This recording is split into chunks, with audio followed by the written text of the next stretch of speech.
আসসালামু আলাইকুম, সবাই কেমন আছেন? আশা করি সবাই ভালো আছেন, আমিও ভালো আছি। তে আমি অনেকদিন পর আবার মার বাসা আসলাম। তে মার আমার বাসা আমার দুইটা কবুতর আনছিলাম, একটা কবুতর তো আগেই মারা গেছিল বেটিটা, আর তারপরে আবার আরেকটা আনছি। বলছিলাম যে ওকে বিয়ে করাবো। তে একটা মেয়ে কবুতর আনছি, তা আপনাদের মেয়ে কবুতরটা দেখাবো। দেখেন, এই যে ছেলেটা বাইছে, আর ওই যে মেয়েটা ঘরেই বসে আছে। কদিন ধরে আজকে সকাল থেকে প্রেশার একদম কমে গেছে, প্রেশার নাই। তারপরে সকালে একটা ডিম খাইছে, আর এখন দুধ খাচ্ছে। দেখেন, মুড়ি দিয়ে, তাও দুধ খেতে বলছে খালি, এখন উনি মুড়ি দিয়ে খাচ্ছে। আর আমার বোনের অবস্থা তো অনেক পুরো টায়ার্ড হয়ে গেছে।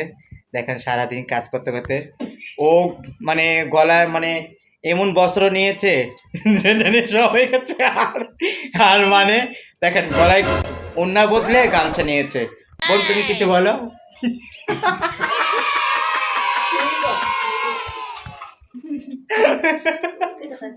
আর বন্যার কথা দেখাই নাই, কে বন্যা অনেকদিন ধরে অসুস্থ ছিল, আর এখন বন্যা দেখেন আবার আপনাদের মাঝে আবার এসে পড়ছে। বন্যা, কিছু বলো, কিছু বলো।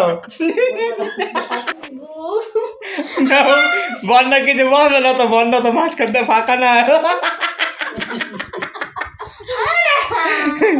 আর দেখেন আমাদের জোড়া কবুতর, দেখেন, কবুতর যা যা যা, কবুতর যা যা যা। এই দেখেন, দেখছেন? আসো আসো আসো, তাড়াতাড়ি আসো।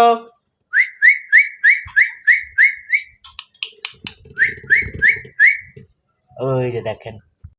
A few moments later, 2000 years. চলে যাচ্ছি, ভিডিওটা এই পর্যন্তই। সবাই দেখবেন, সবার কাছে কেমন লাগে কমেন্টে জানাবেন, আর লাইক কমেন্ট শেয়ার করতে ভুলবেন না। আর সবাই আমার চ্যানেলটাকে সবাই সাবস্ক্রাইব করবেন, আর আয়েশা বেগমের সাথেই থাকবেন। আর আমার ভিডিও, শর্ট ভিডিওগুলো আপনাদের কাছে কেমন লাগে জানি না, অবশ্যই ভালো লাগে। আরও বেশি বেশি করে আমাকে সাপোর্ট করবেন। আপনারা এই পর্যন্ত আমাকে সাপোর্ট করছেন, আমি এই পর্যন্ত আসতে পারছি। আমাকে আবার বেশি বেশি করে সাপোর্ট করবেন, জানি আমি আপনাদের মাঝে থাকতে পারি, আপনাদেরকে ভালো ভালো ভিডিও দিতে পারি। আল্লাহ হাফেজ।